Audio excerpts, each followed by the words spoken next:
खबरों में एक बार फिर खुशामदीद। और खबरों का सिलसिला आगे बढ़ाते हुए खबर देते हैं आपको। सानेहा 9 मई में चेयरमैन पीटीआई पर दर्ज होने वाले मुकदमा के मामले पर जेआईटी ने चेयरमैन पीटीआई को तफ्तीश में जिम्मेदार करार दे दिया है। जेआईटी ने पीटीआई के रहनुमा के साथ असद उमर, शाह महमूद कुरैशी और चेयरमैन पीटीआई की बहनों समेत दीगर रहनुमाओं को भी जिम्मेदार करार दिया है। इसी हवाले से मजीद हम जानेंगे बोल न्यूज़ के नुमाइंदा अली चौधरी से। जी अली, बताइएगा क्या फाइंडिंग्स हैं जेआईटी की? बिल्कुल, ये सानिया 9 मई में चेयरमैन पीटीआई समेत दीगर अफराद के खिलाफ जो है दर्ज मुकदमात की ये तफ्तीश है। जेआईटी ने अब जो है वो चेयरमैन पीटीआई को तफ्तीश में जो है वो गुनाहगार करार दे दिया है।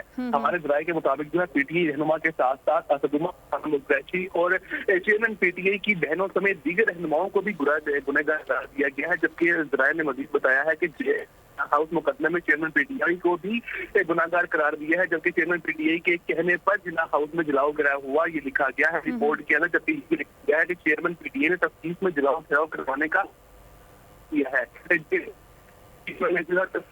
कर ली है। जीआईडी ने चेयरमैन पीटीआई को 3 दफा जो है वो शामिल किया है में, जबकि जेआईडी अटक चेयरमैन पीटीआई का बयान करने, जबकि अस्करी टावर में 3 साल अभी भी जारी है। जबकि और अस्करी टावर जलाओ गिराव में अलग-अलग 2 जेआईटी जो है वो बनाई थी। जेआईटी ने अपनी तफ्तीश मुकम्मल करके चेयरमैन पीटीआई समेत दीगर जो रहनुमा है उनको गुनहगार करार कर दिया है। जबकि जो कि अस्करी टावर वाली जेआईटी थी वो अभी भी अपनी तफ्तीश है।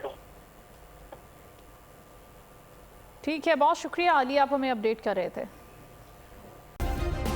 सब्सक्राइब करें और बेल दबाएं ताकि कोई खबर रह न जाए।